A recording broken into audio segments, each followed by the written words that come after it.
Bismillahirrahmanirrahim. Alhamdulillah nahmaduhu wa nasta'inuhu wa nastaghfiruh wa na'udzu billahi min syururi anfusina wa min sayyiati a'malina. May yahdihillahu fala mudilla lahu wa may yudlil fala hadiya lahu. Asyhadu an la ilaha illallah wahdahu la syarika lah wa asyhadu anna Muhammadan abduhu wa rasuluh sallallahu alaihi wa ala alihi wa sahbihi wa man ittaba'a hudahu ila yaumiddin, amma ba'd. Saudaraku kaum muslimin yang semoga senantiasa dimuliakan oleh Allah Subhanahu wa taala. Alhamdulillah, puji dan syukur kita panjatkan kepada Allah Subhanahu wa taala atas segala nikmat yang telah Allah Subhanahu wa taala anugerahkan kepada kita semua, sehingga di malam hari ini kembali Allah Subhanahu wa taala pertemukan kita untuk melanjutkan pelajaran kita membahas kitab atau membahas sirah dari para khulafa ar-rasyidin, di mana kita masih membahas khulafa yang pertama, yaitu khalifah yang pertama, yaitu Abu Bakar Siddiq radhiyallahu taala anhu. Saudaraku kaum muslimin yang dimuliakan oleh Allah Subhanahu wa taala, pada pertemuan yang terakhir kita telah sebutkan khilaf atau perbedaan pendapat yang terjadi antara Abu Bakar Siddiq radhiyallahu taala anhu dengan Fatimah binti Rasulullah sallallahu alaihi wasallam berkenaan dengan warisan Rasul alaihi salatu wasallam, di mana Abu Bakar Siddiq tetap bersikeras dengan tegas melaksanakan sabda Nabi alaihi salatu wasallam bahwa beliau alaihi salatu wasallam tidak meninggalkan warisan berupa harta benda bagi ahli waris beliau, sehingga beliau tidak mau memberikan harta Nabi sallallahu alaihi wasallam yang ditinggalkan oleh Nabi sallallahu alaihi wasallam kepada Fatimah. Kemudian Fatimah tidak berkenan dengan apa yang menjadi keputusan Abu Bakar. Namun kita telah sebutkan bahwa pada akhirnya telah terjadi rekonsiliasi antara Abu Bakar dan Fatimah menjelang wafatnya Fatimah, dan kemudian untuk memupus anggapan buruk dari sebagian orang, maka Ali ibn Abi Thalib radhiyallahu anhu kembali membaiat Abu Bakar Siddiq sebagai khalifah untuk kedua kalinya di hadapan manusia. Ini yang telah kita jelaskan kemarin tentang konflik warisan Rasul Shallallahu Alaihi Wasallam, dan kita tekankan sekali lagi bahwa yang benar adalah apa yang diputuskan oleh Abu Bakar Siddiq radhiyallahu anhu. Terbukti bahwa khalifah-khalifah setelah beliau pun tidak ada yang kemudian membagi-bagikan harta Rasul Shallallahu Alaihi Wasallam bagi ahli warisnya. Jadi itu adalah keputusan bersama para khulafa ar-rasyidin. Mereka sepakat bahwa Nabi SAW ini tidak meninggalkan harta warisan bagi keluarga beliau. Wallahu ta'ala alam. Sekarang kita akan masuk ke dalam pembahasan yang baru. Barakallahu fikum. Kita akan membahas tentang pengiriman pasukan Usamah bin Zaid. Jadi di awal-awal kekhilafahan Abu Bakar Siddiq radhiyallahu ta'ala anhu, beliau mengirimkan pasukan Usamah bin Zaid. Jadi pasukan Usamah bin Zaid ini pada hakikatnya adalah pasukan yang diutus atau yang dikirimkan oleh Rasulullah SAW.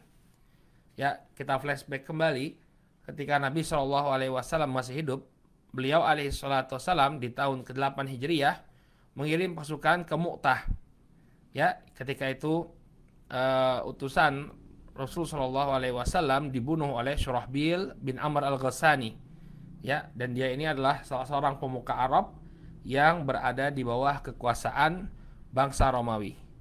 Maka kemudian Nabi SAW mengirimkan pasukan ke Mu'tah, yang ketika itu beliau menetapkan adanya 3 panglima, 3 panglima yang akan silih berganti, saling menggantikan. Beliau mengatakan bahwa yang pertama kali menjadi panglima adalah Zaid ibn Harithah, bapaknya sahabat Usamah bin Zaid. Kemudian kata Rasulullah SAW, apabila Zaid gugur, maka ganti yang menjadi pimpinan pasukan adalah Ja'far bin Abi Thalib. Kalau Ja'far gugur, maka berganti kepada Abdullah bin Rawahah. Dan terjadi sebagaimana yang disebutkan oleh Rasul Shallallahu Alaihi Wasallam, bahwa ketiga panglima yang beliau angkat sebagai panglima ini benar-benar gugur di medan pertempuran, mati syahid di medan al-jihad. Maka kemudian kaum muslimin pun mengangkat Khalid bin Walid sebagai pimpinan mereka. Kemudian baru mundur secara teratur, dan pasukan dari Romawi tidak berani untuk mengejar pasukannya para sahabat ridwanullah alaihim ajmain. Nah, ini asal muasalnya ya, pengirimannya pasukan Usamah bin Zaid. Ya. Jadi pasukan Usamah bin Zaid ini ingin mengulang misi yang dibawa oleh bapaknya, ya, di mana bapaknya Zaid bin Harithah ini gugur di medan pertempuran. Maka Rasulullah SAW mengirimkan Usamah bin Zaid. Dalam keadaan Usamah bin Zaid ini usianya masih sangat muda ya. Ketika diangkat oleh Rasulullah SAW sebagai panglima itu usianya 18 tahun. Nah, ini yang menimbulkan kasak kusuk di tengah-tengah para sahabat. Ya, banyak orang yang lebih mulia, banyak orang yang lebih berpengalaman. Kenapa kemudian Usamah bin Zaid yang relatif masih muda diangkat menjadi pimpinan pasukan? Nah, sebelum wafat Nabi SAW mengirimkan kembali pasukan ini ya dengan pimpinan Usamah bin Zaid. Namun ketika pasukan ini sampai di daerah ya, sebuah daerah yang bernama Al-Jurf, terdengar kabar bahwa Rasul Shallallahu Alaihi Wasallam meninggal dunia. Maka mereka pun kembali ke kota Madinah. Jadi Nabi sudah mengirimkan mereka. Hanya saja ketika mereka dalam perjalanan, ya belum terlalu jauh perjalanan mereka mendengar kabar bahwa Rasul Shallallahu Alaihi Wasallam telah meninggal dunia. Maka Usamah bin Zaid ketika itu mengambil keputusan untuk kembali ke kota Madinah. Ya, kembali ke kota Madinah. Jadi ini latar belakangnya. Usamah bin Zaid sudah dikirimkan oleh Rasulullah SAW, namun kemudian Rasulullah SAW wafat, lalu Usamah bin Zaid pun kembali ke kota Madinah. Maka kemudian Abu Bakar As-Siddiq radhiyallahu taala anhu, ya, beliau menyatakan bahwa beliau akan tetap mengirimkan pasukannya Usamah bin Zaid. Ya, padahal ketika itu sudah terdengar ya kabar bahwa beberapa kabilah, ya beberapa suku-suku Badui yang berada di sekitar kota Madinah pasca wafatnya Nabi SAW mereka murtad. Ya, mereka murtad. Sehingga para sahabat mengatakan atau memberikan masukan kepada Abu Bakar, ya jangan dikirim dulu pasukannya Usamah. Kenapa? Karena kondisi sedang kurang baik, sedang genting. Ya, sedang genting. Ya, Nabi SAW wafat, kemudian beberapa kabilah di sekitar Madinah murtad. Ya, maka mereka berpendapat pasukan Usamah ini tetap di kota Madinah. Namun Abu Bakar As-Siddiq ya mengatakan bahwa misinya Usamah bin Zaid ini bukan misinya kita, tapi misi yang digariskan oleh Rasulullah SAW. Ini kita percaya kepada Nabi SAW. Ya, Nabi SAW telah memerintahkan sesuatu.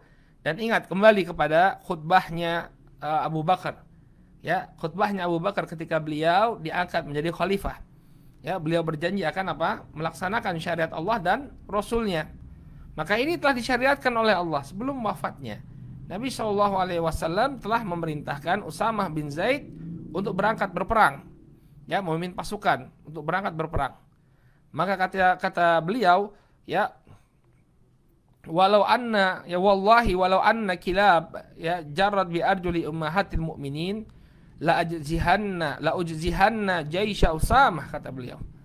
Ya, wallahi demi Allah, walaupun anjing-anjing itu menggigit, ya, anjing-anjing kota Madinah menggigit kakinya para ummahatul mu'minin, ya, istrinya Rasul sallallahu alaihi wasallam, maka aku tetap mempersiapkan pasukannya Usamah. Ya, maksudnya apa? Maksudnya apa yang telah digariskan oleh Nabi SAW tetap akan aku laksanakan. Karena ini adalah wasiat beliau sebelum beliau wafat. Ya, sebelum beliau wafat. Maka Abu Bakar As-Siddiq ya dengan menunjukkan konsistensi beliau untuk mengikuti perintahnya Rasul sallallahu alaihi wasallam. Ya, karena Nabi sallallahu alaihi wasallam telah memerintahkan Usamah untuk berangkat berperang, maka Abu Bakar memerintahkan Usamah untuk berangkat. Nah, sebagaimana kita katakan tadi, sebagian orang memprotes ya keberadaan Usamah bin Zaid sebagai seorang pemimpin. Ya, sebagai seorang pemimpin wajar ya. Kenapa? Karena Usamah ini masih sangat muda. Usianya ketika itu baru sekitar 17 atau 18 tahun. Sementara yang dipimpin oleh Usamah ini adalah para sahabat-sahabat yang senior. Ya, sebagian orang Ansar mengatakan meminta tolong kepada Umar bin Khattab, ya, menyampaikan kepada Umar bin Khattab agar Abu Bakar mengganti Usamah sebagai pemimpin. Disebutkan oleh Al-Imam Ibnu Katsir rahimahullahu taala dalam Al-Bidayah wa Nihayah, kata beliau, anna Abu Bakar lamma sammama ala tajhizi jaisi Usamah Qala ba'dul ansar li Umar, qul lahu falyu'ammir alaina ghaira Usamah. Ya. Maka ketika Nabi SAW beliau sedang bersiap-siap ya untuk memberangkatkan pasukannya Usamah, maka sebagian orang Ansar mengatakan kepada Umar, ya, qul lahu falyu'ammir alaina ghaira Usamah. Katakan kepada Abu Bakar agar dia menjadikan pemimpin ya pasukan itu selain dari Usamah. Jangan dia jadikan Usamah sebagai pemimpin. Cari orang lain, cari person lain selain Usamah bin Zaid. Qala fadzakara lahu Umar dzalik. Maka kemudian Umar radhiyallahu taala anhu mengatakan hal ini menyampaikan hal ini kepada Abu Bakar. Ya, bahwa orang-orang menginginkan agar Usamah diganti. Jangan Usamah yang menjadi panglima. Ya, maka kemudian apa yang dilakukan oleh Abu Bakar? Beliau mengatakan, ya, fayuqal annahu akhadha bil lihyatihi wa qala thaqilatka ummak ya ibn Khattab, ya. Maka kemudian Abu Bakar Siddiq mengambil jenggotnya, menarik jenggotnya Umar, kemudian mengatakan, ya, thaqilatka ummak. Ya, thaqilatka ummak ini ungkapan bangsa Arab ya. Secara letterleks artinya celaka ya, ibumu kehilangan engkau ya. Artinya ucapan yang celaan gitu ya. Bagaimana mungkin engkau mengatakan hal yang demikian wahai Ibnu Khattab? Nah, itu kira-kira ya. Bagaimana mungkin engkau mengucapkan hal yang demikian wahai Ibnu Khattab? Ya, au amir ghaira amiri Rasulillah sallallahu alaihi wasallam? Apakah layak bagiku ya untuk mengganti pimpinan ya selain dari pimpinan yang telah ditetapkan oleh Rasul sallallahu alaihi wasallam? Ya, nggak pantas kamu ngomong seperti itu. Ini yang menunjuk Usamah sebagai panglima ini adalah Rasulullah Shallallahu Alaihi Wasallam sendiri. Ya, ini bukan keputusan saya, tapi keputusan Rasul Shallallahu Alaihi Wasallam. Ya, sehingga tidak pantas untuk kemudian mengganti apa yang telah digariskan oleh Rasul Alaihi Wasallam.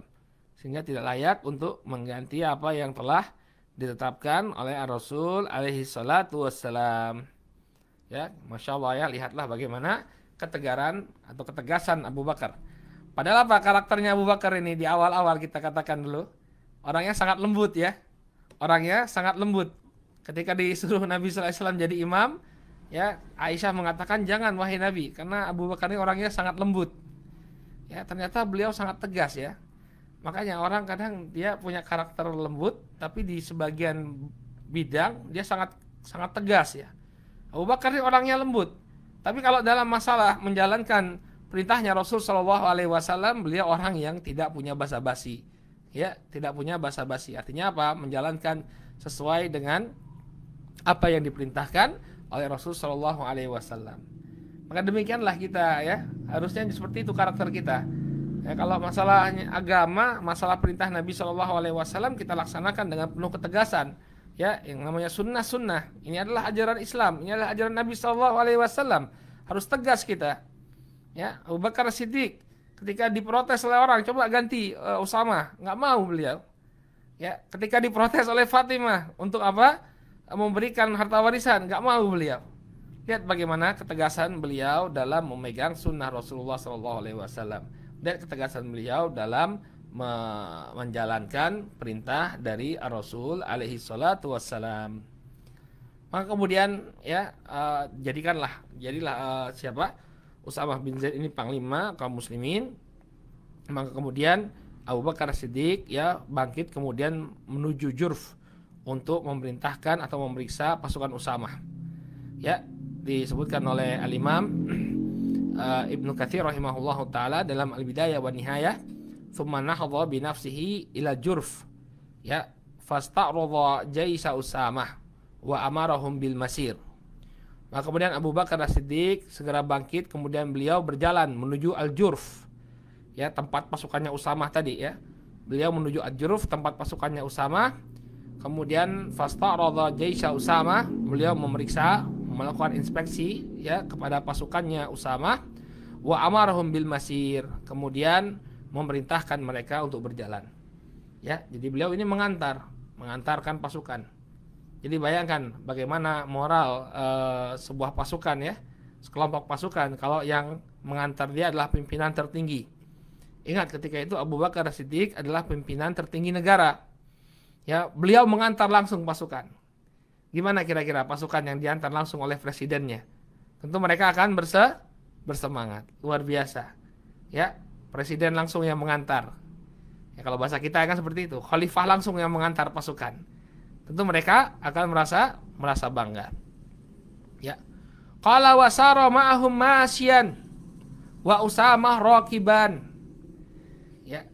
Kemudian ketika itu Abu Bakar As-Siddiq mengantar pasukan Usamah dalam keadaan beliau berjalan kaki. Ya, namanya pasukan ya, pimpinan pasukannya, panglimanya menaiki kendaraan. Tapi ini Abu Bakar As-Siddiq ya, beliau hanya apa? Berjalan kaki saja, menunjukkan ketawadhuan beliau. Wasara ma'ahum masyan wa Usamah raqiban. Dan ketika itu Usamah menaiki kendaraannya. Wa Abdurrahman bin Auf yaqudu bi rahilati Siddiq. Adapun Abdurrahman bin Auf, beliau yang memegang tali kekang untanya Abu Bakar, tapi nggak dinaiki oleh Abu Bakar. Ya, Abu Bakar apa? Berjalan kaki. Masya Allah ya, menundukkan ketawaduan. Ya ikhwan, sering-sering baca kisahnya para sahabat ini agar kita itu benar-benar jadi apa? Pengikut mereka ya.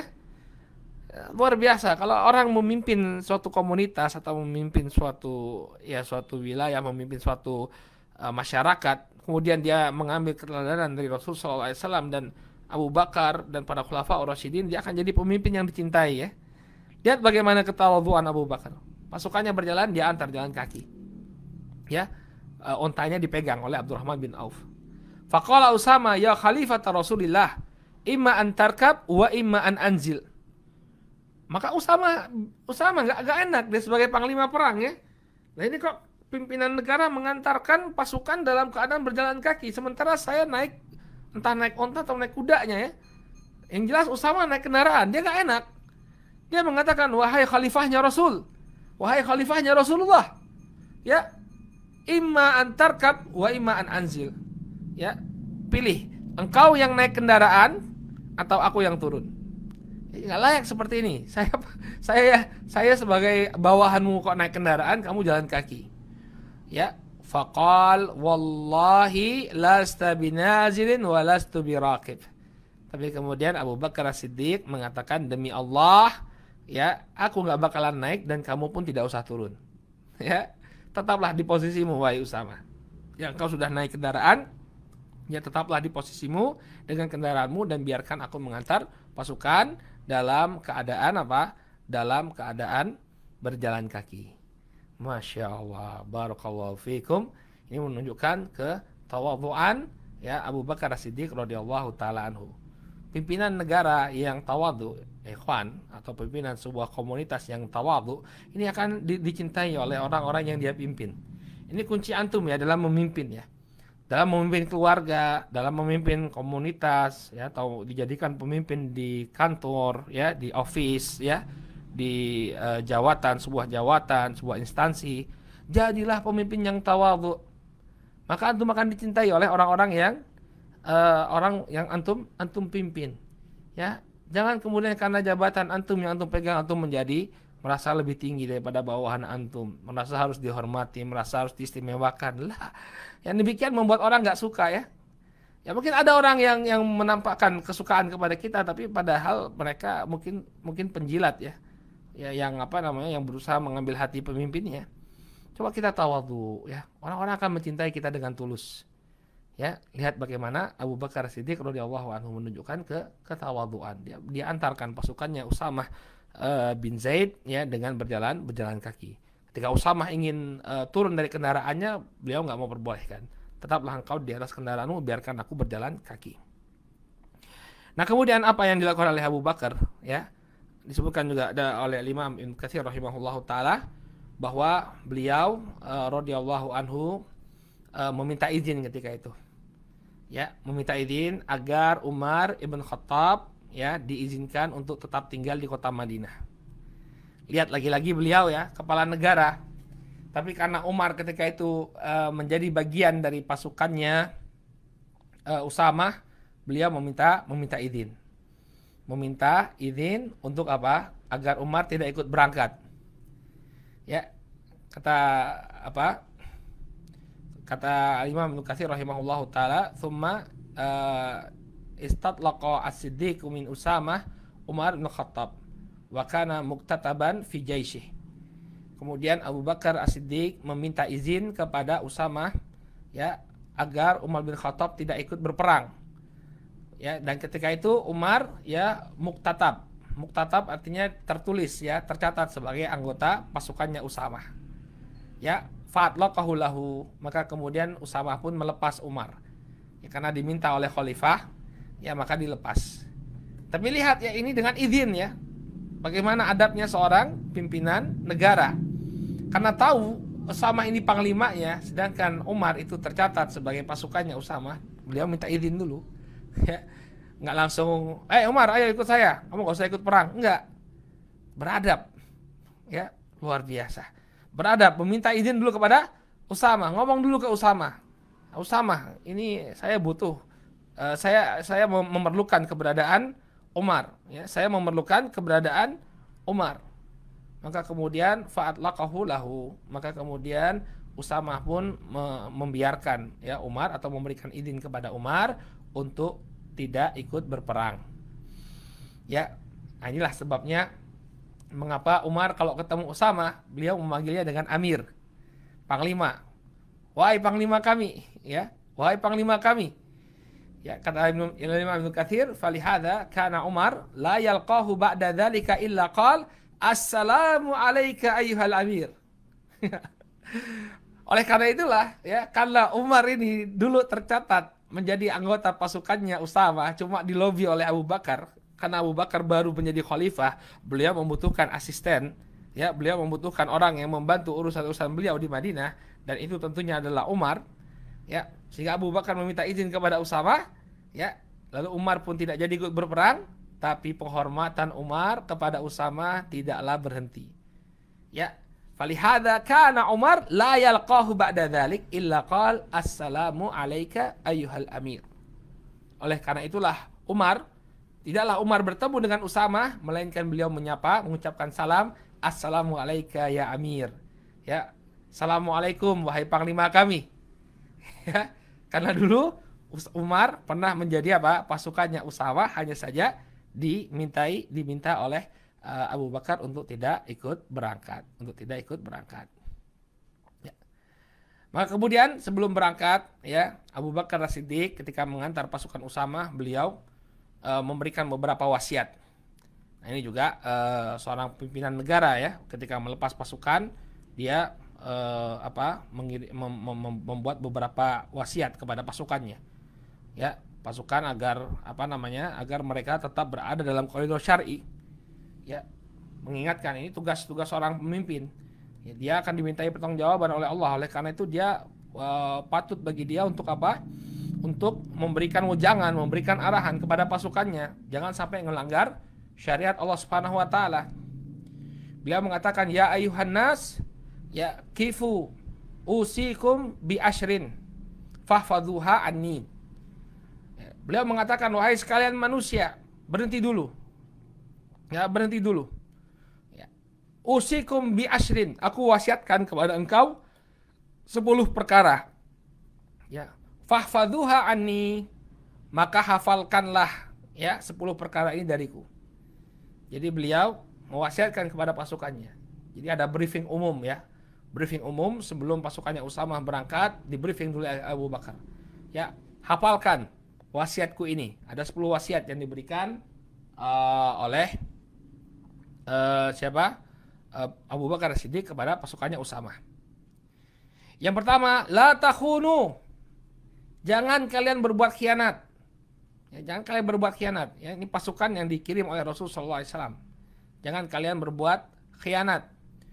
Ya, wala tagullu, jangan kalian berbuat gulul. Ya, ini mencuri harta rampasan perang.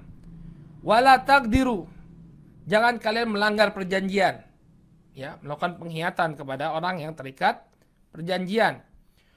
Wala tumatsalu au tumatsilu, jangan kalian melakukan tamatsul, ini artinya apa? Mencincang. ya mencincang. Ketika ada musuh yang sudah terbunuh, ya sudah, jangan kemudian jasadnya kalian potong-potong, kalian potong jarinya, kalian ambil kulit kepalanya, ya macam zaman koboi dulu, ya diambil kulit kepalanya. Jangan, ya, kalau sudah mati ya sudah. Wala taqtulu tiflan saghiran, jangan kalian membunuh anak kecil. Ya, anak kecil nggak ada kaitannya sama perang, jangan kalian bunuh. Jadi kalau ada orang yang menyebutkan Islam itu barbar, ya, ini salah besar. Islam itu sangat menjaga. Coba orang-orang Eropa gimana perangnya? Ya, sekali ngasih bom atom, boom. Ya, entah itu orang tua, perempuan, anak yang nggak berdosa, semuanya kena. Semuanya kena. Ya, demikian juga ketika mereka berperang dulu, ya, Amerika lawan Vietcong lewat Vietnam dulu, ya, kali ngebom satu desa, ya semuanya kena pakai napalm itu, ya, bom api itu, ya.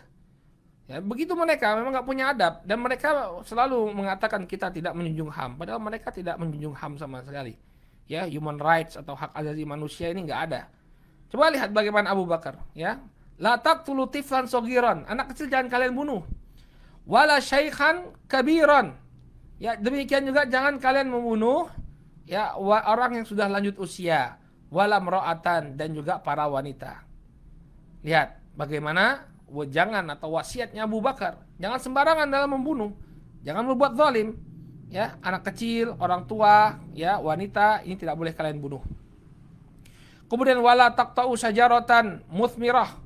Jangan kalian memotong, ya, pohon yang berbuah. Wala tadhbahu syatan wala baqaratan, ya, wala ba'iran illa lima'kalah. Jangan kemudian kalian menyembelih hewan, ya. Jangan kalian membunuh hewan kecuali yang memang kalian makan.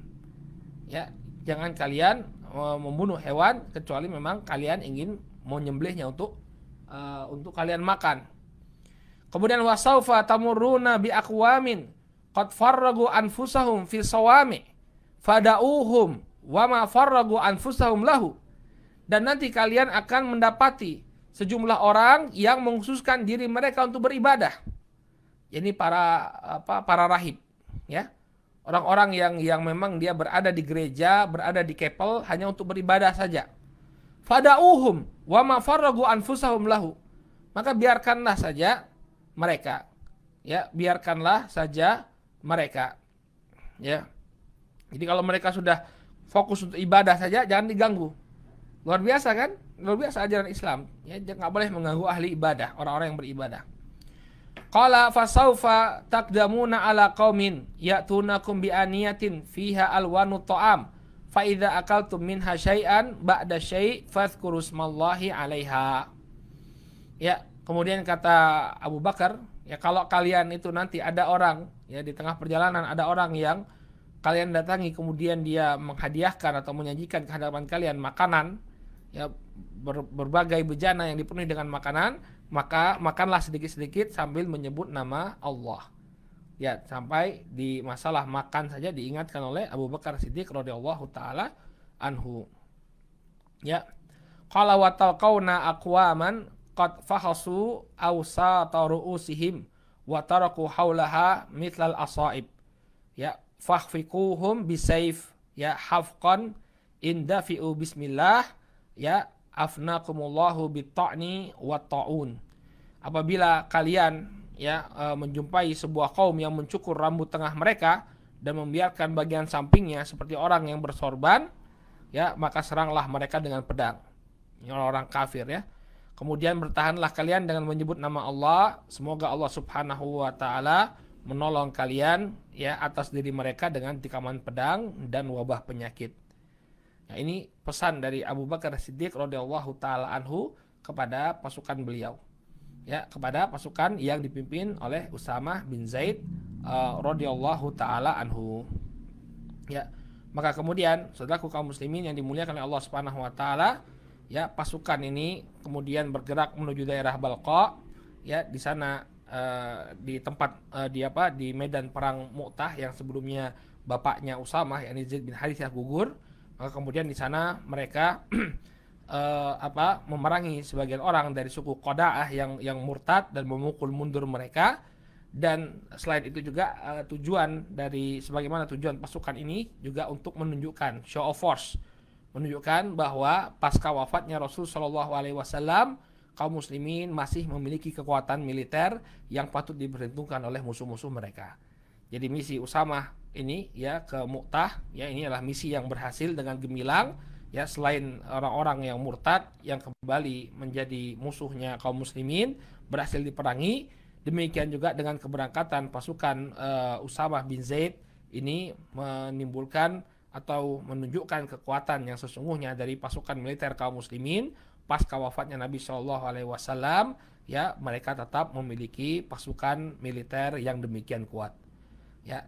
Wallahu taala a'lam bisawab. Demikianlah apa yang bisa kita sampaikan tentang ketegasan Abu Bakar Siddiq radhiyallahu taala anhu dalam mengirim pasukan Usamah sebagaimana yang diwasiatkan oleh Rasul Shallallahu Alaihi Wasallam. Kita cukupkan dulu sampai di sini, insyaallah. Pada pertemuan yang akan datang kita akan masuk ke dalam pembahasan misi Abu Bakar yang selanjutnya, yaitu apa? Memerangi orang-orang yang enggan untuk membayar zakat, memerangi orang-orang yang enggan untuk membayar zakat. Taib. Kita cukupkan dulu sampai di sini, mudah-mudahan bermanfaat semua ya. Subhanakallahumma wa bihamdika asyhadu an la ilaha illa anta astaghfiruka wa atubu ilaik. Assalamualaikum warahmatullahi wabarakatuh.